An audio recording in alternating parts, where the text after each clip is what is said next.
My name is Sarah and I'm 38 years old. I have 2 children, a boy and a girl. My husband Daniel is 43. We've been married for 15 years. When we first got married, I was so happy. Daniel was gentle back then.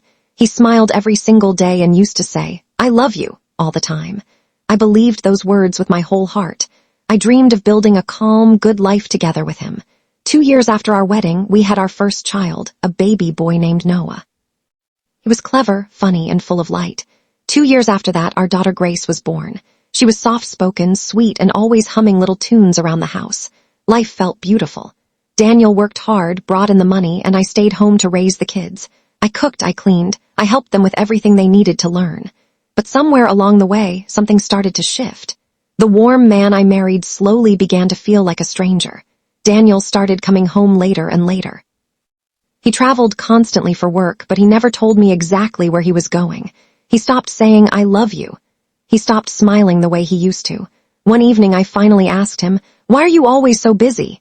He just looked at me and said coldly, "I work for this family, don't ask questions." Those words cut deep, but I stayed quiet. I still loved him. I kept telling myself that one day he'd come back to me, that he'd change.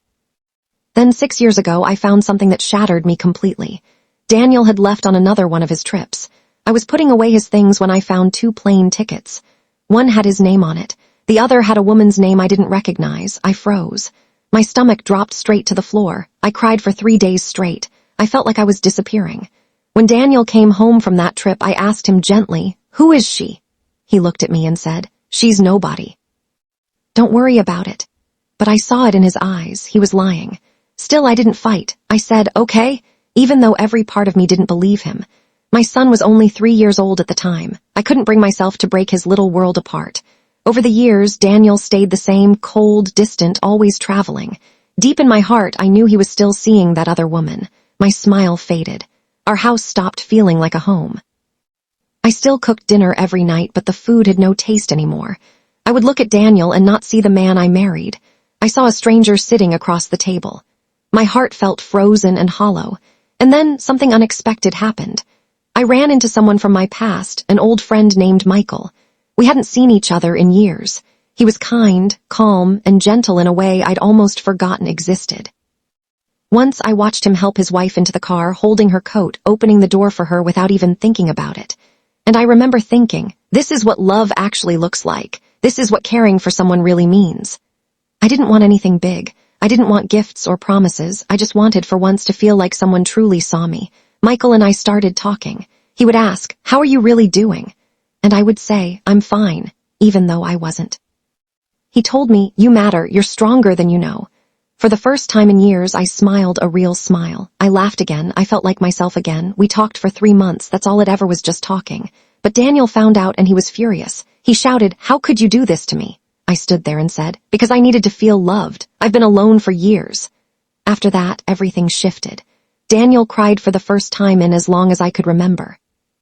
He said, "I love you. Please don't leave me." I asked him, "Why now? Why say this after 15 years of silence?" He said, "I didn't realize how much you were suffering." Then one night, he fell seriously ill and had to be rushed to the hospital. He held my hand from the hospital bed and said, "Don't leave me. I love you." That was only the second time in 15 years I had heard him say those words. It moved something in me, but I still didn't know if I could trust it. Now Daniel is back home again. He sleeps beside me every night, but somewhere in the back of my mind, I still feel like that other woman is out there, waiting for him. I don't know what to think anymore. My heart is tired. I want to believe him. I want to trust him again, but it's so hard. I try to smile for my children. I try to be strong for them. I know I'm not perfect either. I made my own mistakes. But all I ever wanted, through all of it, was to be loved, to be cared for, to feel like I actually existed to someone. I don't know what the future holds. I just hope that someday there will be peace. After everything that happened, I started thinking more deeply about my life. So many nights I lay awake just staring at the ceiling, my mind flooded with questions. Should I stay? Should I go? What's actually best for my children? What's best for me? Slowly, Daniel began to change little by little. He started staying home more. He helped with small things, the dishes, taking out the trash. Even started asking, "Do you need any help?" They were small gestures, but I noticed every single one. And still, when I looked at him, I didn't see the same man. I saw the one who hurt me, the one who broke my trust. One evening, I sat at the dinner table with Noah and Grace. They were laughing, telling stories about their day at school. I watched them and thought, they're so happy. They have no idea what's breaking inside me. After dinner, I asked Noah, "Do you think your dad and I are happy?" He looked surprised. He said, "I don't know, Mom, you're always nice to each other, but sometimes I feel like you're sad." Grace, who was younger, said quietly, "Mom, I just want us to stay together. I don't want anything to change." Their words broke me completely. I didn't want to hurt them, but I also couldn't keep pretending forever. One day, I went to see Michael. We hadn't spoken since Daniel found out about us. I just needed to say goodbye properly. When he saw me, he smiled and asked, "How are you holding up?" I said, "I'm trying to put my life back together." He nodded and said, "You're strong, Sarah. I know you'll find your way." I thanked him. I told him, "You gave me something I'll never forget. You reminded me that I matter." Then I turned around and walked away, knowing it was the last time I'd ever see him. After that, I sat down with Daniel. I said, "We need to be honest with each other. Do you actually want this marriage to work?" He looked at me and said, "Yes, I made mistakes, but I love you." I asked him, "Can you let her go completely? Can you truly give me the love I've needed all this time?" He said, "I'll try." But I told him, "Trying isn't enough anymore. I need you to actually mean it." Daniel started spending more time with me after that. We took walks together. We talked about small, ordinary things again. Slowly, I felt a tiny flicker of hope start to grow, but my heart still carried so much doubt. Forgiving Daniel has been the hardest thing I've ever had to do. I kept remembering the lies, the silence, those 2 plane tickets, the nights I cried alone in the dark. I also thought about Michael and the time we spent together.